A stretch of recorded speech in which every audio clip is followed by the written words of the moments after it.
विद्युत के चैप्टर को हम लोग आगे बढ़ाते हुए अब हम लोग देखेंगे प्रतिरोध। कल के आपका वीडियो में कुछ अधूरा रह गया था, है ना। तो प्रतिरोध क्या है कि विभवांतर और धारा के अनुपात को क्या बोल सकते हैं हम लोग, प्रतिरोध बोल सकते हैं, है ना। तो प्रतिरोध जो होता है हम लोग इसको इस प्रकार परिभाषित कर सकते हैं कि किसी चालक के सिरों पर लगाया गया विभवांतर और उसमें बहने वाली धारा का अनुपात जो होता है वो क्या कहलाता है, प्रतिरोध। इसका मात्रक क्या हो जाएगा, एक साथ ओम या तो वोल्ट प्रति एम्पियर, इसको क्या कहा जाता है, ओम। यहाँ पे कुछ आपका नोट के रूप में दिया है, जरूर आपको लिखना है उसमें, है ना, कि 1 मेगा ओम का घात, 1 मेगा जो ओम होता है वो 10 का घात 6 किलो ओम, है ना। मिली और माइक्रो इसको थोड़ा देखेंगे। विद्युत चालकता क्या होता है, प्रतिरोध के उल्टे को या व्युत्क्रम को क्या कहा जाता है, विद्युत चालकता कहा जाता है। और ये जो प्रतिरोध के नियम है वो 4 नियम होते हैं, किस पे निर्भर करते हैं, लंबाई पे, क्षेत्रफल पे, प्रकृति और ताप पे।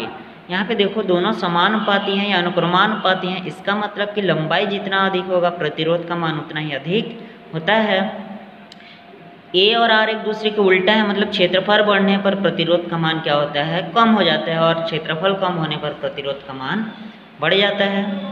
चालक की प्रकृति अलग अलग पदार्थों के लिए प्रतिरोध का मान क्या होता है, अलग अलग होता है। और ताप जो है, ताप बढ़ाने पर प्रतिरोध का मान बढ़ जाता है, क्योंकि दोनों क्या होता है, समानुपाती। तो इस प्रकार प्रतिरोध के कितने नियम हैं, 4 नियम हैं। ये भी एमपी क्वेश्चन, इसको देखना है। प्रतिरोधकता क्या है, प्रतिरोधकता या विशिष्ट प्रतिरोध, तो ये भी क्या होता है आप लोगों को कि ये 2 चीज़ों पे निर्भर करता है, लंबाई पे और क्षेत्रफल पे। दोनों को एक साथ लिखना है।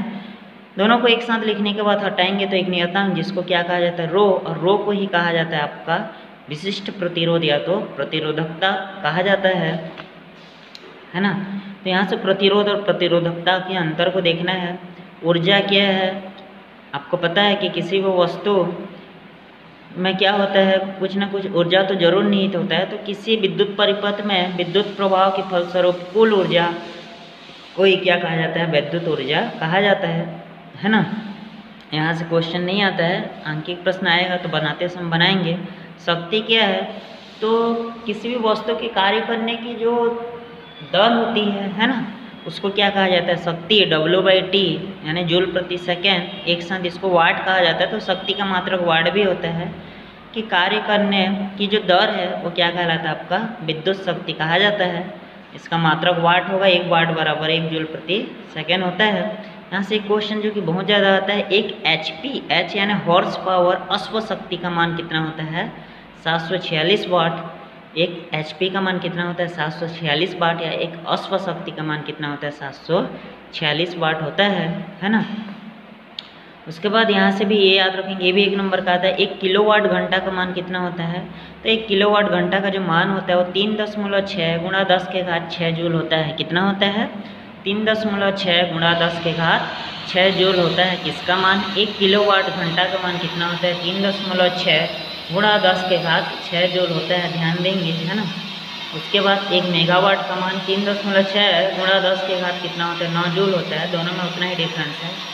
अब क्वेश्चन आता है, घरों में विद्युत फिटिंग में क्या क्या उपयोग किया जाता है, तो ये सबको पता है, सबके घर में होता है। संयोजक तार यानी कि 2 तार होते हैं, आपको पता है, एक आर्थिन होता है, एक फेस होता है ना, उदासीन तार भी कहा जाता है। तो हर किसी के घर में संयोजक तार होता है। स्विच पता है, ऑन ऑफ करने के लिए क्या रहता है, आपको चालू बंद करने के लिए स्विच रहता है। प्लग पॉइंट रहता है, प्लग टॉप, देखना स्विच के अंदर आपका क्या रहेगा, एक बेलनाकार आकार का क्या रहता है, आपका प्लग रहता है ना। उसी प्रकार आपका रेगुलेटर, पंखा को कम ज़्यादा करने के लिए आप लोग का रेगुलेटर का भी प्रयोग किया जाता है। एक्सटेंशन बोर्ड आपका चक्री टाइप का रहता है, या बोर्ड जिसको आपको छत में, आप लोग का तो वायरिंग नहीं रहता, फिर भी छत में कभी कभी आप लोग को विद्युत की आवश्यकता हो जाती है, तो वहाँ पे जिस बोर्ड का प्रयोग किया जाता है वो क्या कहलाता है, एक्सटेंशन बोर्ड कहलाता है। अब घरेलू विद्युत परिपथ, ये सब आपका प्रैक्टिकली है, जब स्कूल खुलेगा तो इसको देखेंगे, है ना। उसके बाद आपका 2 परिभाषा जो आता है, अति भारण और लघुपतन और फ्यूज तार क्या है ना।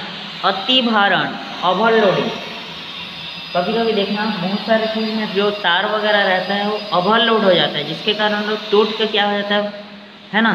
तो किसी परिपथ में प्रयुक्त होने वाले तारों के लिए उसमें प्रभावित धारा का अधिकतम मान निश्चित होता है। अगर उससे ज़्यादा धारा बह जाएगा तो उसमें क्या होता है, उसको क्या कहा जाता है, अति भारण कहा जाता है। कभी कभी अचानक से जो मान बढ़ जाता है वो क्या होगा, अति भारण।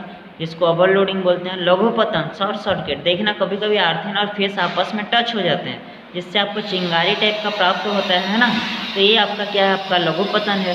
फ्यूज तार प्रयोग किया जाता है क्योंकि कभी कभी धारा बहुत अधिक हो जाता है, तो जो घर में विद्युत है उसको नुकसान होने की बजाय अगर फ्यूज तार का प्रयोग किया जाएगा तो केवल फ्यूज तार ही आपका नष्ट होता है, जो कि आपको आसानी से 1 या 2 रुपये में मिल जाता है, या 5 या 10 एम्पियर का या 15 एम्पियर का अलग अलग जगह इसका प्रयोग किया जाता है ना। तो यहाँ से क्वेश्चन आता है अतिभारण, लघुपतन या फ्यूज तार से आप क्या समझते हैं। कभी ये संकेत को एक बार देख लेना, सेल को ऐसे दर्शाते हैं, है ना, बैटरी, खुली कुंजी, बंद कुंजी, धारा नियंत्रक, ये सब आप लोग का अलग अलग रहता है ना। घरों में वायरिंग का प्रारंभिक ज्ञान, ये भी आपका प्रैक्टिकल है कि वायरिंग कैसे किया जाता है, तो इसको एक बार दिखाएंगे, है ना। तो इस प्रकार आपका क्या है, थर्ड पार्ट में ज़्यादा क्वेश्चन नहीं है, सिर्फ थ्योरी है। बुक के पीछे जितना क्वेश्चन है एक बार देखेंगे, इतना आप लोग का हर एक क्वेश्चन बनेगा इसमें, है ना।